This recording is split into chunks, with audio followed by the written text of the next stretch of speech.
My name is Phil Turner. I'm Chief Mechanic at Aston Martin Red Bull Racing, and I've been here since the start. How are you? How are we doing, you alright? Yeah, good and you? Not too bad, thank you. 300 races, eh? Yeah. It's quite a feat, that, isn't it? As well. Yeah. Hopefully you make it a good one. When Red Bull Racing first formed, my job title was a number 2 mechanic on the race team. Yeah, it's fine. Yeah, all good.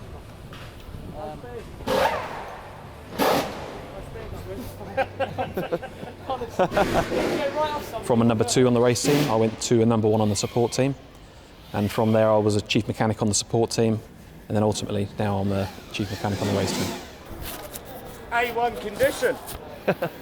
I'm getting nothing on pit crew. You guys were talking on pit crew. Yeah. Yeah, I'm getting nothing. You're not? No, you're right. There's nothing there. Yeah, it's like the intercom panel's there. Just so you know, there's an issue with Joe's intercom panel, so basically you can't talk on it, so he won't have pit crew. Max is going to look at it now. For a big team, we're like a small family community, really. Everyone gets on really well. The atmosphere is really good. You know, on the race team and the people at the factory, it's a really, really good place to work. My first trackside moment racing was at the time I was on the test team, and one of the guys in the race team was ill, so I had to fill in for him, and that was at the German Grand Prix. I think it was back in 2002, I think. And the drivers at the time were Pedro De La Rosa and Eddie Irvine. Your panel should be working now. Yeah, cool. I'll try it in a sec.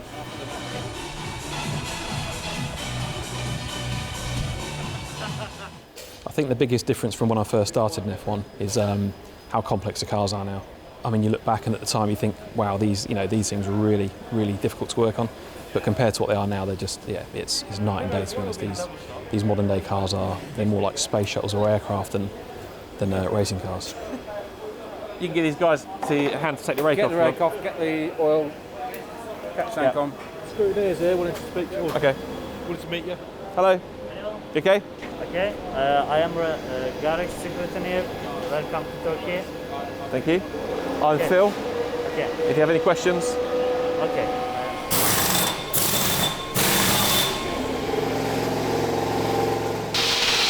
Okay, leave release, please.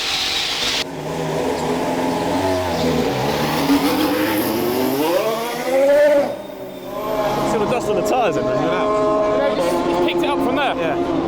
And I think it's a bit dusty here, isn't it? Yeah. Phil's jumping garage. Yeah, go ahead. Yeah, I think this pit lane's going to be really slippery. You see the amount of dust on his tyres as he drive out. Yeah, it should be fun. 2 arms under the main wing. Just 2 arms under the main wing and that'll support it. Yeah. Okay, Paul, we've got a bit of an issue on this car. They tried to fit some cat wank in and it's gone down the duct. There's tape on the rod. Okay, I'll be over in a sec. Yeah, it might come out. That's your exit. Try it, blow it. It's no worse than rubber debris going down there if you can't get it. That's what I was thinking. I think just send it to us. Yeah, if this tyre trick doesn't work, we're just going to go anyway. I think we use tape on ours. Your plan? So what we're doing, particularly at the end of the session, we'll bore scope it. Yeah, if I need to get it apart. And then we'll have a part. Yeah. We had some debris go down. Foreign object went down the duct. Okay. So it's no grip out there at all, is it? Nothing whatsoever. You can just see it everywhere. It's just skating like on top of it. There's no other cars, obviously. There's no other championships or anything. So No.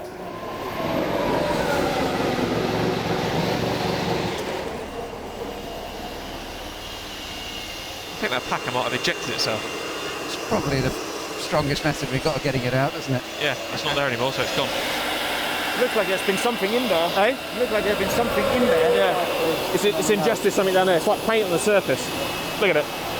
To be honest, Paul, it looks like something's on the outboard surface. It's like yellow all over it. It's like paint or something. It looks like that yellow. Yeah. I reckon it's paint off a curb or something.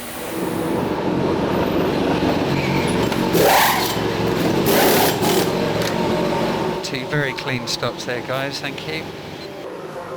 Leroy to Greg, can we have that tyre set back, please, mate? We're going to weigh the car on it. I ended up at Red Bull Racing because as I left school, I knew I wanted to be involved in motorsport. So I got an apprenticeship with Paul Stewart Racing at the time, and I did a day release at college every Friday, and I worked at the factory for the rest of the week. And then from then onwards, once I passed my driving test at 17, they gave me some full-time employment, and I I've basically been here ever since. There's only 4 kilos across the front axle on the corner. It's only Friday. You and I have different view of tolerance then, Philip. What are you doing today, mate? Not much. Normal. Sorting out your P45, Leroy.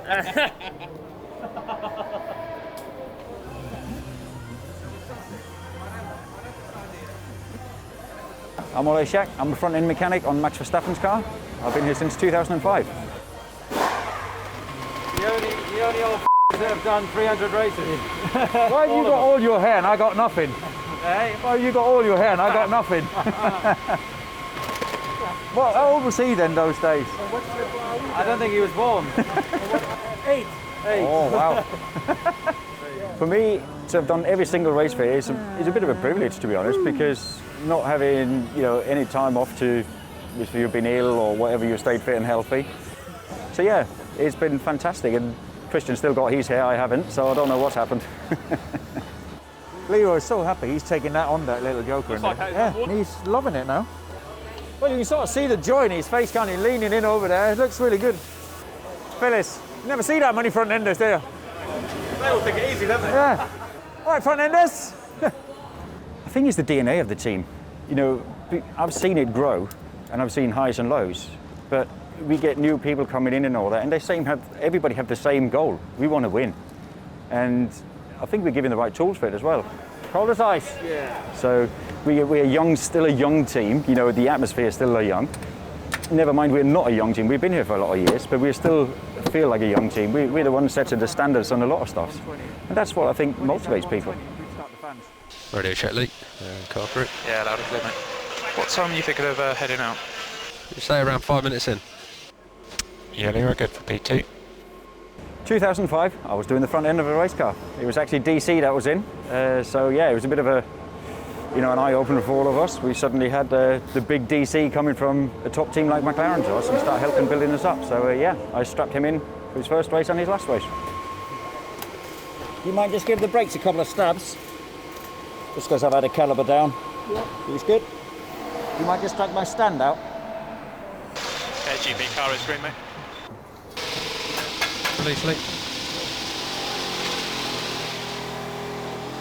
I was only here for a year, and finally I made it into F1.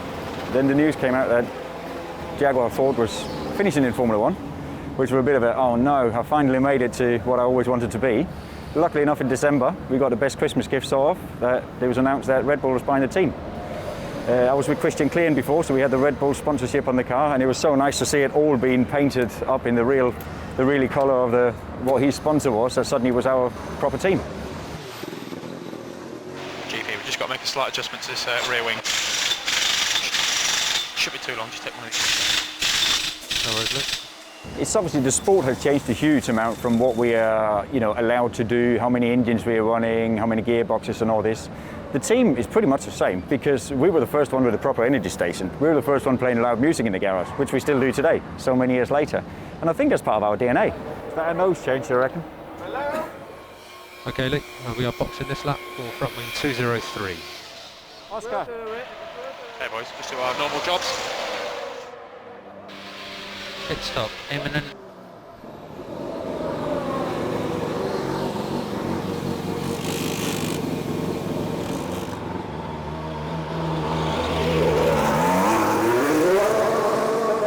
In that stop, that tyre is very rolled of graining.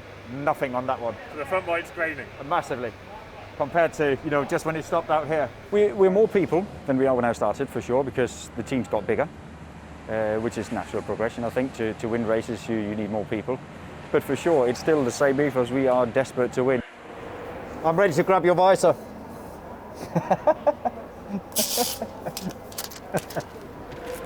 Yeah. Yeah, instead of that boring shield, just get this on. Tie it around the back. Get him to find it and sell it for millions. Millions. Check the flag. So both cars will take the flag, go to the grid, do a start, and then come in for full crew stops. Now we've got to do a start first. You've got to do your start. And And just to save a bit of time, just spin it around and come that way. Come back at the end. Thank you.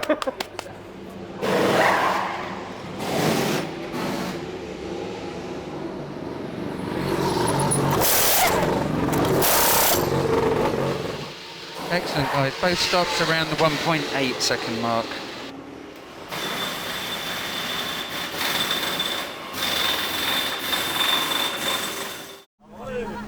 Morning. Yeah, I don't think that's done them a lot of favours for their rubbing in the track. Morning, Ollie, you alright? Absolutely, Christian. Is she going together okay?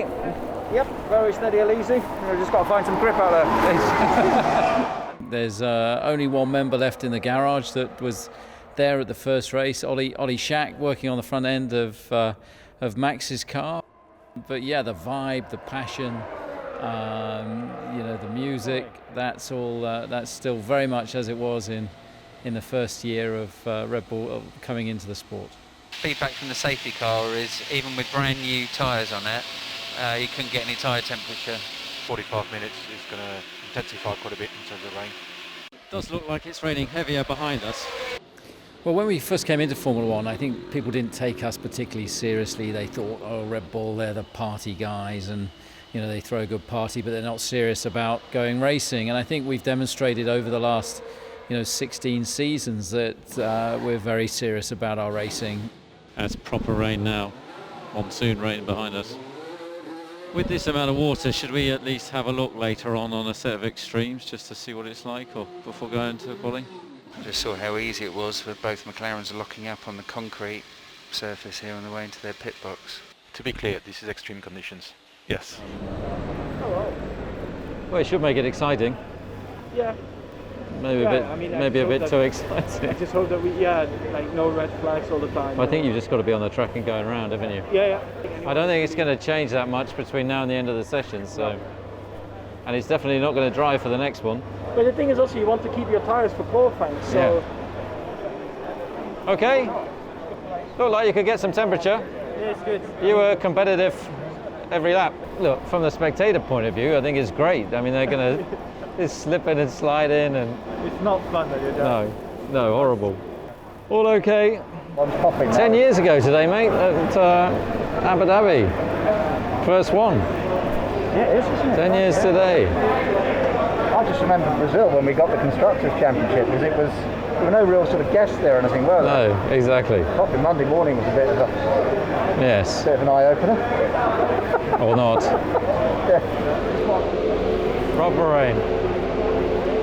Thought there was something dodgy going on here for a minute. We're talking about if our hair's going to last lockdown or not. We need another cut. Oh, really? I have the business to do, mine. We've got it to. Yeah. Otherwise, you're 3.5 weeks. Well, you won't. Fine. The problem is letting the missus loose with a set of scissors. Right. I had to go on this to do it twice. The bathroom looked like a crime scene. Yeah. Absolutely horrendous. Yeah, it's not the way to go. No. You hear about the rental cars going around last night? I saw some lights going round. Yeah. So they were weaving down the straight. Oh, really? Trying to get some grip on the. Oh, great. I remember doing this at a test. It was down like this, and I had a Scott Speed. Oh yeah. So I said, go and learn the track in the hire car, to save the bloody race cars. And he was going round and round and round, and then I heard this at the back of the pit. It was in Estoril, and he'd rolled the hire car. What? And he and another guy called Colin Fleming were hanging upside down, so the mechanics went run over. And they're like, that was awesome, dude! And we just rolled the car back on its foot, and it's like crumpled a bit, and he drove it back to the airport. We've kept that fun spirit, we've kept that DNA within the team, and that zest for life, and not being afraid to do things differently, being a bit non-conformist with some of the OEMs that we compete against. So that side of the team and that DNA within the team has very much remained the same.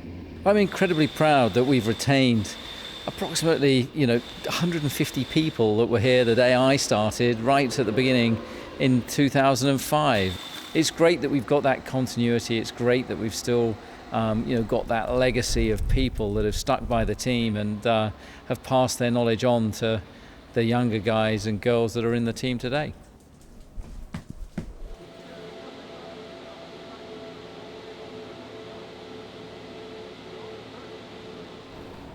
I don't think they'll want to delay it because they'll run out of daylight. You think it's inters? I think we start with the full wet. And then go on to it, yeah. Yeah. Hey. Have a good one. Stay patient, just go with the track. Yeah. Do you think it's inters yet or not? It's right on the edge, I think. Yeah.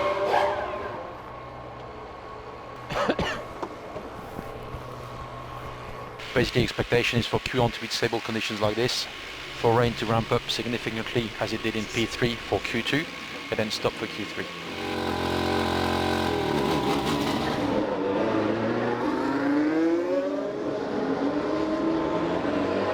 McLaren on Inters, Mercedes Extremes. It looks quicker the Inter in Sector 1 at the moment, doesn't it?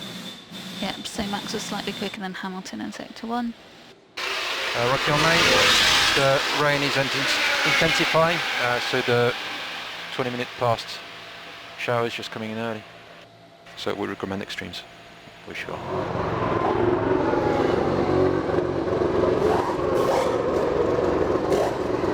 So just to be clear, what are we going to try and get the 3 laps in, go to the end of the pit lane and put a set of extremes on? Yep.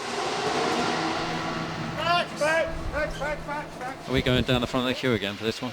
Yep.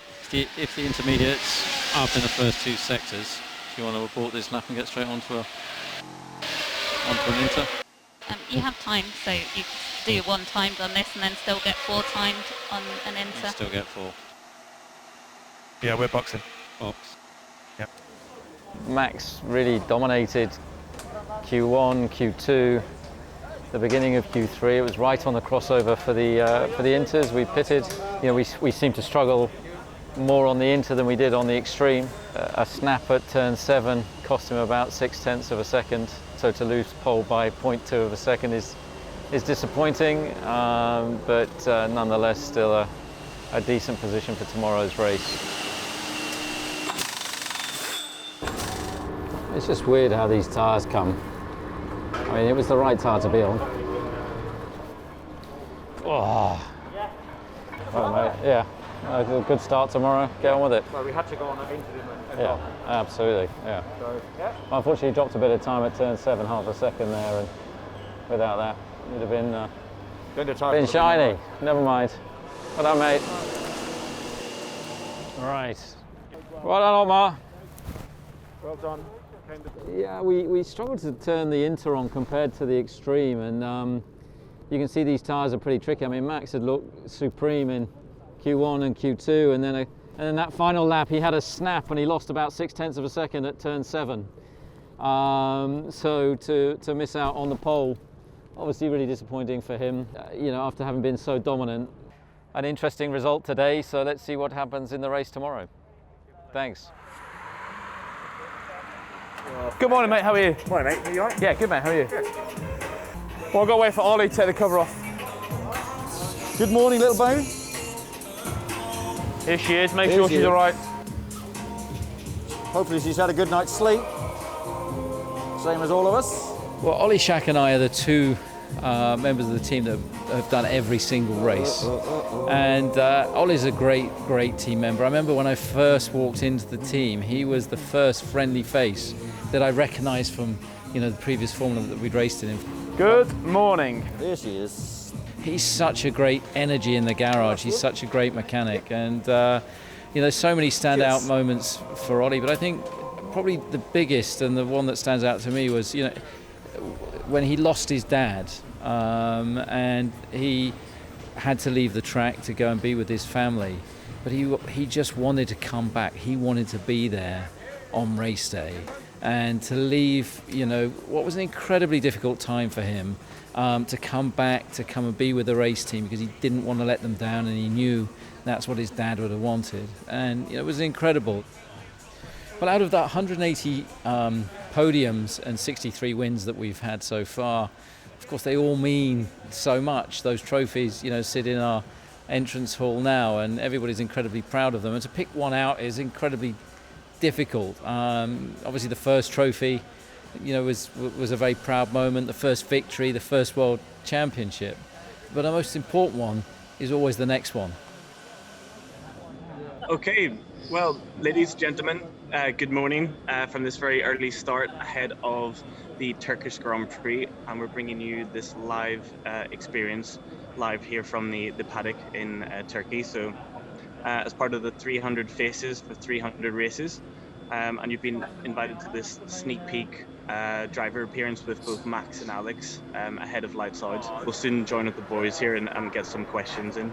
Radio check, hello. It's not easy out there. I think we have a good race car, so it's going to be exciting. I'm very excited. And it's been very nice. so we'll see how it goes. Yeah. On every tire it's going to be super slippery, and for sure to be able to go onto a slick will be tricky now, you know, after yesterday having run the whole day basically on rain tires. So yeah, it's not going to be easy out there to make the right calls, I think. We've been quick all weekend, the car's been feeling really good, so we'll see how it goes. Yeah, I mean, it's not, it was just very slippery and tricky out there, you know, so I think we'll never ever experience something like that again. But yeah, I mean, it's the same for everyone, and you just have to deal with it.